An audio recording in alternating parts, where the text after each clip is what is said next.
What is up guys, it's your favourite Scotsman Ryan here, and a few days ago I went ahead and published this month's $1,200 gaming PC build. So I have finally put it all together and really can't wait to show you guys how it turned out and also show you the benchmark scores. So with that said, let's jump in and take a closer look.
So as you can tell, the build turned out to look pretty awesome. I'm really loving that white 400C from Corsair paired with the red and black GTX 1070 and motherboard from MSI. I really think the contrast is really nice, and overall I'm definitely happy with how it looks, but most importantly, how does it perform? Just before we jump into the benchmarks, just in case anyone hasn't seen part 1 of the video where I go through all the parts individually, I will leave it linked down below. But just in case you can't be bothered, here is what is in this PC. So for the processor, we went for the Intel i5 6600K as we did plan on overclocking. For the graphics card, we went for the MSI GTX 1070 Gaming X. The motherboard is the MSI Z170A Gaming M5. We went with the Corsair Vengeance LPX DDR4 RAM and through 16GB in here, and it is all packed inside the Corsair 400C. We also opted to throw the Samsung 850 EVO SSD along with the Corsair RM750i power supply. So as I mentioned in the last video, some of these parts are pretty much overkill, and you could build this PC probably a little bit cheaper and save a few $100s, but if you want it to look good, then sometimes you have to pay that little bit extra. So just before we jump into the benchmarks, I will say that I did overclock this system to 4.6 GHz, and it ran super stable with temperatures staying at a nice level. Okay, so let's get the synthetic benchmarks out of the way first. In Firestrike, we scored a 14,952, which is pretty respectable for this build. And in Unigine Heaven, we got 4,445. So as you can see, the system definitely performs well. So for the rest of the gaming benchmarks, which obviously are most important, I ran everything at max settings at a resolution of 1440p, as this is probably round about where anyone building this system would want to be gaming. So with that said, let's jump in and take a look.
Okay, so as you can tell, this system definitely is a little beast for the money. I'm definitely happy with how it turned out. Not only does it look awesome, it definitely performs very well, especially for the price tag.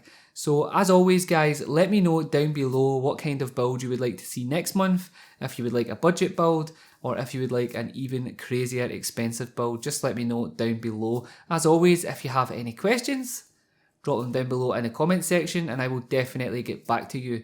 As always guys, thank you so much for tuning in. Stay safe, be kind to each other, and I will catch you on the next one. Peace!